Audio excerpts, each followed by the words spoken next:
Emily Parker stood in the quiet morning light, the golden sun streaming through the kitchen window as she moved effortlessly through her well-worn routine. 36 years of practice had turned breakfast into a silent performance. Eggs cracked cleanly, coffee brewed to perfection, toast browned just right. Outside, the sleepy town of Brookfield, New Jersey, stirred to life, the early autumn air crisp with the promise of changing seasons. It was the kind of place where everyone knew your name and your family's reputation. Cooper Accounting sat in the heart of town, where Emily had worked diligently for over a decade.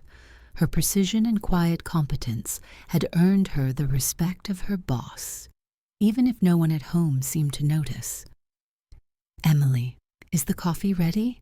Robert's gravelly voice broke the morning calm as he shuffled in, newspaper tucked under his arm. Retirement hadn't altered his routine. The day didn't start until the coffee was in hand. "It's ready, Dad. A little sugar, just how you like it," Emily replied softly, handing him the steaming mug.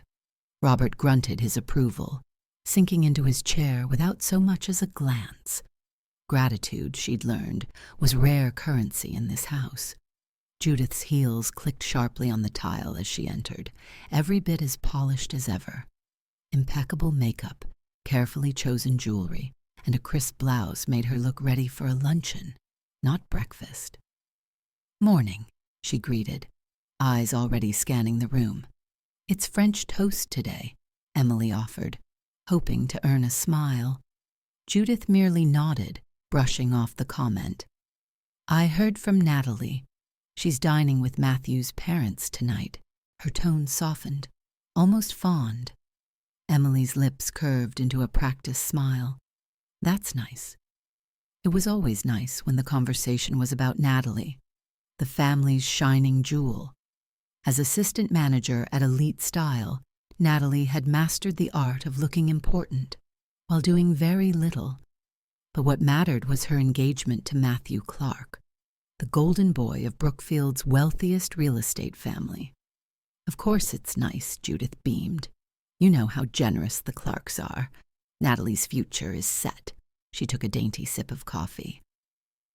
"She's marrying into a family that matters." Emily turned back to the stove, hiding the familiar sting. She had someone, too, Thomas Blake, the quiet librarian who treated her like she was his whole world.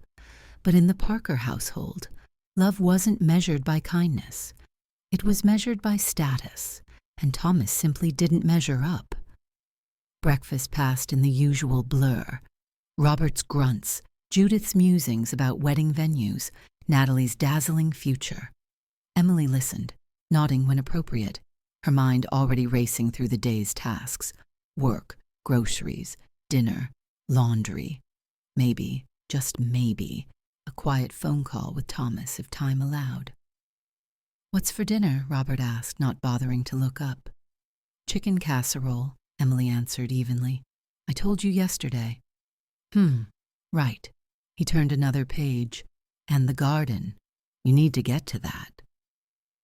Emily nodded silently. It was understood. Choosing to stay home after college had come with invisible strings. Somewhere along the way, temporary had become permanent. She was the housekeeper, the planner, the unseen glue holding it all together. As she cleared the table, her gaze drifted outside. The Morgans next door were out for their morning walk, hands clasped tightly. There was something tender in the sight, something Emily longed for without daring to say it aloud. Would she and Thomas ever grow old like that, hands entwined, a quiet love that needed no words? "Emily," Judith's voice snapped her back. "Natalie's birthday party. Are the decorations and cake handled?" "Yes, Mom." Emily forced a smile. "Everything's ready." Judith exhaled with satisfaction. "Good. I know I can count on you." Of course she could. Emily was the dependable one, the one who remembered the cake, set the table, and cleaned up the messes no one else noticed, the unsung hero of the Parker family, invisible, but always there. Emily glanced at the clock, her heart sinking as she realized the time. Grabbing her bag, she called out, "I've got to go, big audit prep today." Her parents barely looked up, offering only a half-hearted wave as she slipped out the door. Settling into her car, she exhaled a slow, heavy breath. Her world always seemed built around everyone else's needs. But wasn't that what family was supposed to be? Someday, she told herself, all this loyalty, this quiet sacrifice, would mean something. Natalie's birthday loomed large that evening, a lavish celebration set at the Orchid Room, the most exclusive restaurant in Brookfield. Emily had organized it all, every reservation, every gift, every detail flawless, just as expected. As she drove, she couldn't help but remember her own birthday the year before, quietly spent at a local diner over a store-bought cake, the memory now stinging, as if fresh. Inside the Orchid Room, crystal glasses sparkled under soft candlelight, a fragrant bouquet anchoring the table. Robert lifted his champagne glass, a toast to Natalie's 30th birthday. His pride swelled in every word. Natalie beamed, tucking her glossy black hair behind one ear, the diamond on her engagement ring catching the light like a tiny star. Her designer dress hugged her perfectly, her beauty impossible to ignore. Emily smiled politely, sipping her champagne in her modest beige dress, plain, understated, just like her. Earlier, Judith had barely disguised her disappointment. "Couldn't you dress up a bit more? It's your sister's special night." The evening crescendoed as Judith produced a sleek envelope. "Now, for the gift you truly deserve," she announced, handing it to Natalie with a gleam in her eyes. Natalie opened it carefully, gasping as she pulled out crisp property documents and a small velvet box. Inside, an elegant silver house key. "Is this—" Natalie's voice trembled. Judith's smile stretched wide. "A new home. 3 bedrooms, 2 baths, open kitchen. All yours in New Maple Hills." Robert puffed out his chest. "Matthew's family gave the land. We paid for the house. Only fitting our precious girl has the perfect start." Tears sparkled in Natalie's eyes as she flung herself into their arms. I don't know what to say, thank you. This is everything." Judith practically preened. "It's close to Matthew's parents, perfect for when the grandkids arrive." Emily forced a tight smile, swallowing the bitterness rising in her throat. 7 years ago, on her 30th, there had been no grand gestures, no deeds or keys, just a cake she bought herself, eaten under the dim kitchen light. She told herself it didn't matter then. But now, sitting in the golden glow of this perfect scene, the memory cut deep. "Emily?" Judith's voice snapped her back. "Don't you have anything to say?" Emily plastered on a smile so wide it almost hurt. "Congratulations, Natalie. It's beautiful. You'll make that house a home." Natalie grinned, oblivious. "Oh, you have to help me with the interior, Emily. You've always had such a good eye." "Of course," Emily nodded, burying the ache beneath layers of practiced grace. A week later, Emily's birthday came and went with little fanfare. The family gathered at Brookfield Diner, crowded, noisy, far removed from the Orchid Room's quiet luxury. They sat crammed into a small window booth as families bustled around them. Robert and Judith wore slightly nicer clothes, though the venue made it clear. This was duty, not celebration. "Happy birthday, Emily," Thomas murmured, offering her a warm smile as he gently took her hand. It was the only real gift she received, the quiet, steady certainty of the man beside her. Emily smiled back, holding his hand tightly, drawing comfort from his warmth. She didn't need champagne or deeds or diamonds. At least that's what she told herself. Still, Emily forced herself to feel grateful her family had shown up, for once. As dinner wound down, Judith dabbed her lips and smiled. "Now, Emily," she said, her tone falsely sweet, "we have something special for you, too." Emily's breath caught. For a brief, foolish second, her heart dared to hope. Judith handed over a large box, the paper plain but the ribbon carefully tied, as if to mock the effort that might have been. Emily unwrapped it slowly, every second stretching out like a cruel joke. Inside, her hands brushed against something rough, an old duster, a worn sponge. Digging deeper, she found a used scrub brush, a bottle of cleaner, and her breath hitched.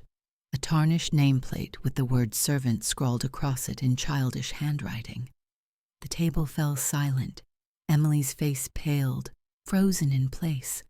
Then Robert erupted in laughter, loud and mean. "What? Not happy? You're the family's maid, aren't you?" Judith's laughter followed, thin and brittle. "It's just a joke, sweetheart. Since you're so good at housework, we figured it was fitting." Natalie let out an awkward laugh, crossing her legs under the table. "Don't mind them. You know how Mom and Dad are." But Emily wasn't listening. Somewhere deep inside her, something cracked, quiet, final. Years of silent hope, the dream of one day being valued, shattered in an instant. Still, she forced her lips to curl into a brittle smile. "Yes, very practical. Thank you." Thomas's jaw clenched, rage flashing in his eyes. But when Emily brushed his arm lightly, he swallowed it down. Judith, oblivious, pulled out a smaller box. "There's a real gift, too." Inside was a department store gift card, its value laughable compared to Natalie's new house. "Thank you," Emily whispered, the words tasting bitter. Later, in the quiet of her room, she stared out at the moonlit sky. For the first time, the question she'd buried surfaced, raw and sharp. What am I still doing here? By morning, the answer was clear. Her eyes, once dull, burned with resolve. Packing was easy. Years of being overlooked meant she owned little worth keeping. A single suitcase held her life, clothes, a few photographs, and her grandmother's old locket. She texted Thomas a simple message, then left a folded letter on the kitchen table. "I'm going to find my own life. Goodbye." And just like that, Emily walked away. She didn't look back. The apartment she moved into was small, third floor of a weathered building across town. But to Emily, it felt palatial. Through the window, the park's trees shimmered in the morning sun. It wasn't much, but it was hers. Thomas arrived, setting her suitcase down gently. "Are you sure?" he asked, his eyes full of worry. "We can find something nicer." Emily stood by the window, breathing in freedom. "This is perfect. For the first time, I can breathe."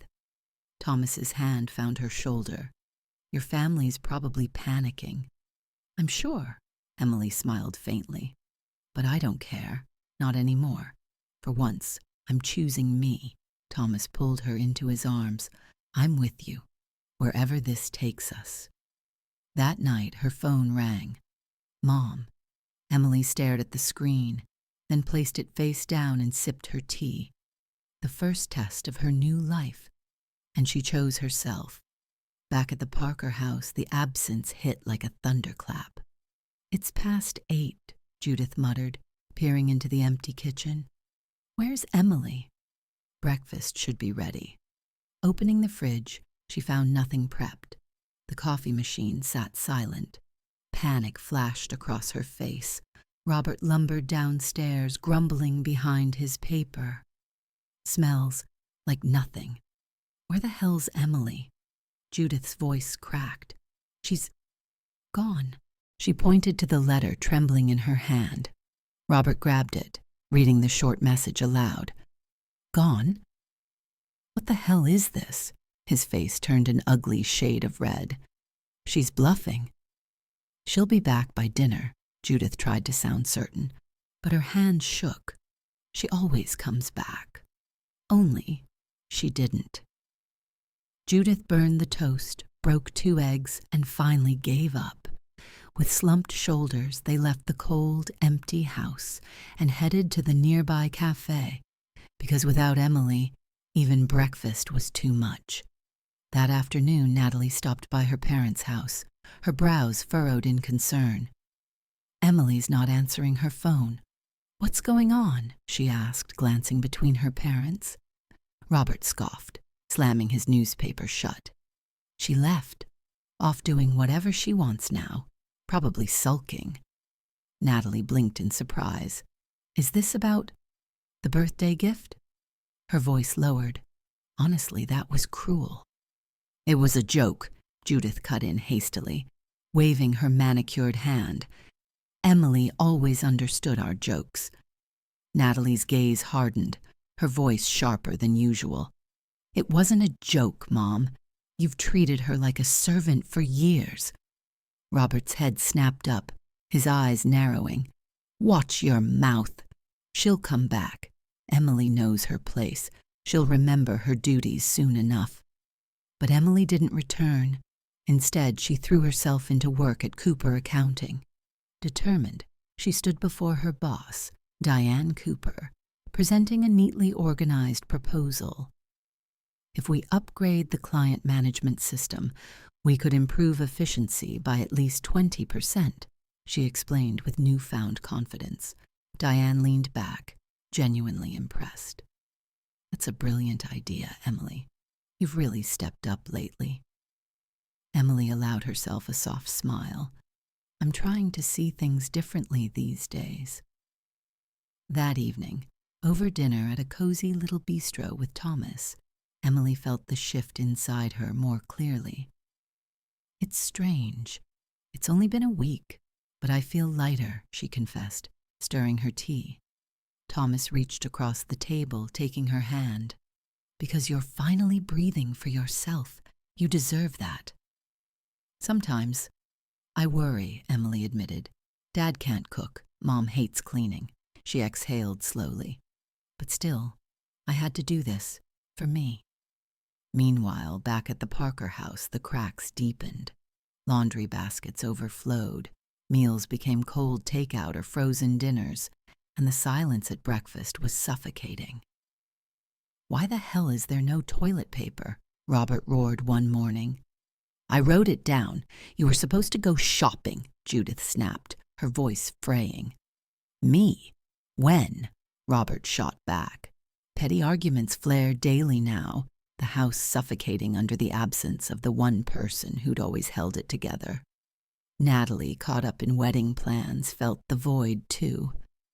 "Emily was supposed to handle the meeting with the wedding planner," she muttered bitterly to Matthew.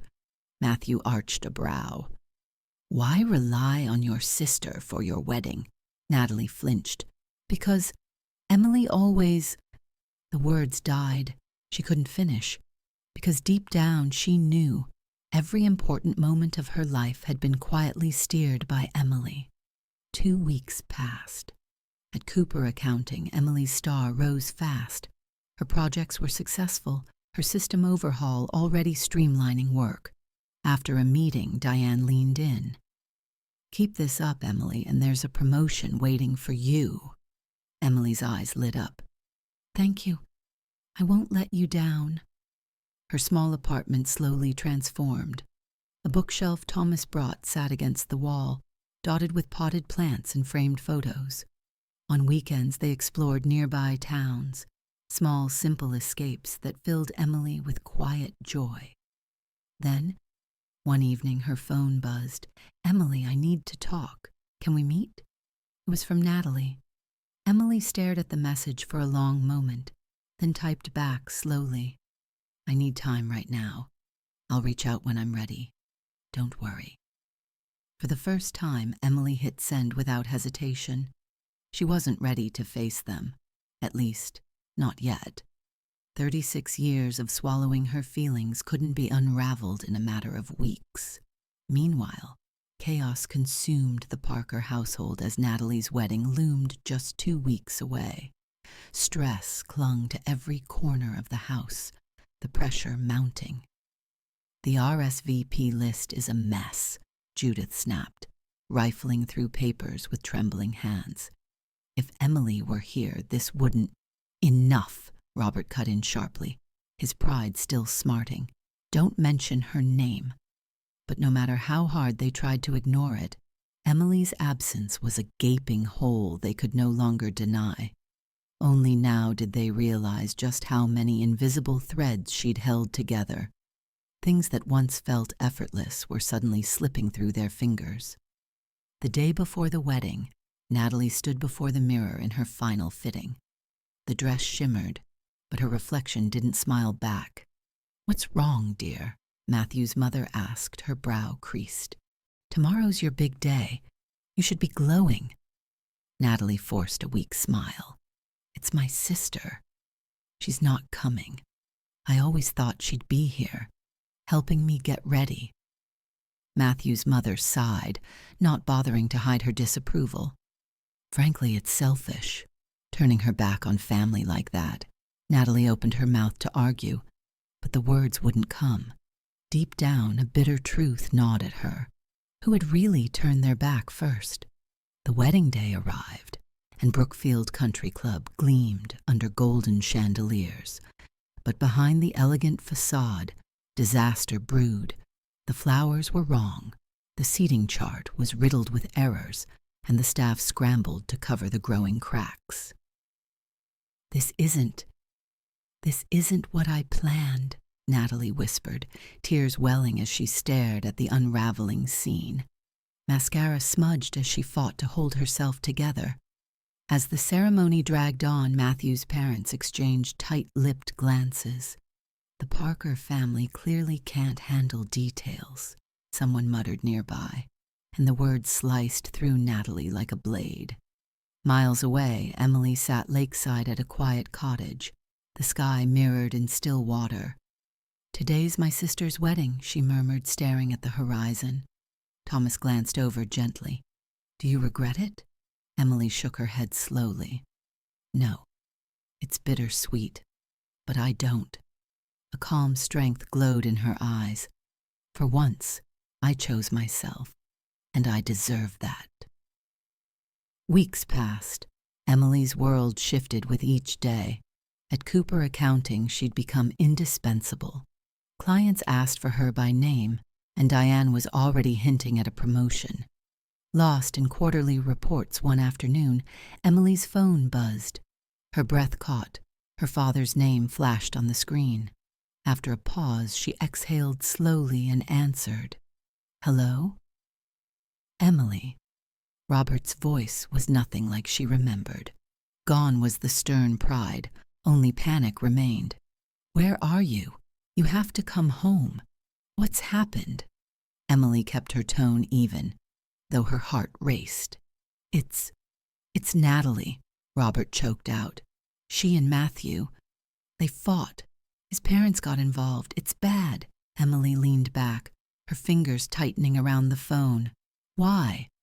She can't cook, Emily. Can't clean." Matthew's mother walked in, saw the mess, called her useless, said she wasn't raised properly. The marriage. His voice broke. "It's falling apart already." Emily's eyes narrowed. "And you're calling me because we need your help. Teach Natalie, show her how to run a home. And honestly, your mother and we're struggling. The house is falling apart." His voice shrank, barely a whisper. For a long moment, Emily said nothing. Then quietly she replied, "All right, let's talk." 2 days later, she sat in the sunlit corner of Blue Garden Cafe, a table by the window reserved just for her. She'd arrived early, dressed in soft blues, calm and composed. This time she wouldn't be their servant. If they wanted help, it would be on her terms, and hers alone. Thomas had offered to come with her, his steady presence always a comfort, but Emily had gently refused. I need to face this on my own, she'd said, and meant it. When her parents and Natalie finally arrived, 10 minutes late, they looked worn down by more than just time. Judith's once flawless makeup was smudged, her elegance faded into fatigue. Even Robert, always so stern, seemed smaller somehow. His shoulders slumped beneath the weight of unspoken regret. Judith forced a brittle smile. "Emily, I'm glad you came." Emily met her gaze calmly, gesturing for them to sit. When the coffee arrived, silence thickened the air, stretching uncomfortably. Finally, Emily's voice broke through, quiet but firm. "Tell me everything." Natalie's hands trembled as she wiped at her eyes. It started when Matthew's mother dropped by, unannounced. The house was a mess. Dinner wasn't ready. She lost it, said her son didn't deserve to live like that. Her voice cracked. Then, Matthew turned on me too, said, "Why can't you be more like Emily? At least she knows how to handle a home." Natalie's words dissolved into tears. Emily exhaled slowly, steadying the flicker of pain in her chest. "So that's why you called me?" Robert shifted uncomfortably, his voice quieter than Emily had ever heard. "We're family. Families help each other." But there was no command in his tone now, only a pleading edge, raw and unfamiliar. "Family," Emily repeated softly, tasting the word on her tongue like it was foreign. "I've been thinking about that, what it really means." She paused, then met each of their eyes. "You say I'm your daughter, but did you ever treat me like one?" Judith reached out hastily. "You're precious to us, Emily. Just come home." Emily shook her head, voice low but edged in steel. "Number, I'm not your maid. I'm not your fallback plan. For 36 years, I gave everything, my time, my dreams, my life, to this family. But that ends here." Robert's mouth opened, searching for words. "That birthday gift, it was a joke, just a bad joke." Emily's laugh was brittle. "Do you understand how deeply that hurt me? But honestly, that wasn't the moment I broke. That was just the final insult."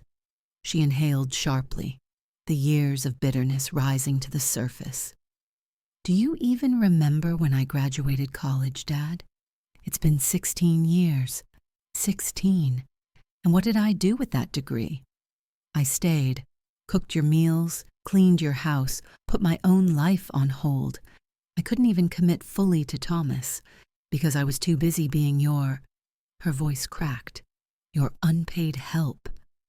Robert's eyes brimmed with tears. "Emily, I was wrong. His voice caught. "I treated you like a servant. You're right." Emily nodded slowly. "And now you call because Natalie needs me. Again." Natalie's shoulders shook. "I didn't see it. I never realized what you were carrying. I thought I was the one everyone loved. I'm sorry, Emily. Truly. I know what I've done." Judith's voice trembled. "We were blind. We took and took because you never complained." Silence fell heavy, broken only by Robert's hoarse whisper. "Can you ever forgive us?" Emily sat still, the years of pain warring with the fragile flicker of love she'd buried long ago. Finally, she nodded. "I can forgive, but I won't forget, and I won't come back to that life. If we move forward, it's as equals. No more demands, no more sacrifices." Natalie reached for her hand. "I want that too. I need your help. But not like before. I want us to be sisters. Real sisters." For the first time, Emily felt it, felt truly seen. Tears pricked her eyes as she smiled faintly. "Then let's start over. Build something new. Respect, support, love. That's family." A year passed like a turning page, and everything changed. "Ready?" Thomas appeared beside her, his hand resting gently on her shoulder. A gold band gleamed on his finger. 3 months ago, he had asked, and Emily had said yes without hesitation. She smiled, eyes shining as she stepped back from the balcony. Ready. Emily had risen, promoted to manager, leading new projects at the firm. She was no longer the woman bound by duty. She had chosen herself, and for the first time she was living. On the small table, the company's internal newsletter lay open, proudly highlighting Emily's latest achievements, a symbol of how far she'd come. From the kitchen, Thomas returned with a bottle of wine, his smile easy. "What time are your parents getting here?" he asked. 6 o'clock, Emily replied calmly. "Natalie and Matthew will be a little later." It still felt surreal sometimes. How much had changed since that day everything broke apart. The wounds hadn't healed overnight, but slowly, with effort and hard conversations, something new had been built. A family that finally understood what it meant to stand together, not on top of each other. Her parents had changed the most. Robert, once proud and stubborn, now attended weekly cooking classes and, to his surprise, found joy in it. Judith, always preoccupied with appearances, discovered a love for reading and spent her afternoons at the local book club, her laughter softer, her edges worn down. They had learned to share responsibilities, finding comfort in the mundane together. The doorbell rang. When Emily opened it, her parents stood there, no longer the commanding figures of her childhood, but people trying, truly trying. In Robert's hands was a carefully wrapped apple pie. "I baked it," he admitted, a little shy. "Extra cinnamon." "The way you like it," Emily smiled, her throat tightening as she hugged him. "Thank you, Papa." There was no arrogance in his eyes now, only warmth, humility, and pride of a different kind. Judith offered a small package, her voice softer. "For your new home." Inside, nestled in tissue paper, was the worn picture book Emily had adored as a child. "I thought, maybe someday you'll read it to your children too." Tears prickled at the edges of Emily's eyes, but she only nodded. "Thank you, Mom." Soon after, Natalie and Matthew arrived. Natalie, no longer the self-centered sister of the past, carried a salad bowl with both hands, grinning. "I made this myself," she announced. "Culinary class assignment, fruits and all." Emily smiled, genuine, proud. Marriage hadn't been easy for Natalie, but she'd learned. They both had. Now they stood on equal ground, with Natalie balancing her career at the boutique and sharing the home with Matthew, who had grown from a cold fiancé into a partner who understood the weight of respect. Gathered around the table, Thomas raised his glass, his voice steady. "To new beginnings." "To new beginnings," everyone echoed, glasses clinking in unison. The night was filled with laughter, easy, unforced. No one carried the family on their back anymore. No one disappeared into the background. Each person had their place, their voice, their own life, and yet they came together, different but stronger. As the evening wound down and her parents prepared to leave, Robert hesitated at the door. His voice was thick with emotion as he looked at Emily.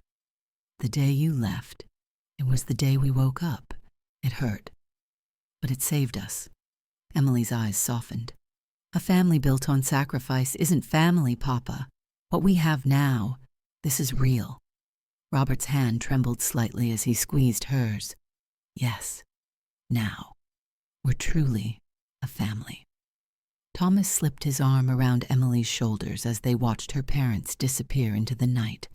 Overhead, a new moon glowed softly, a quiet witness to a chapter closed and a new one just beginning.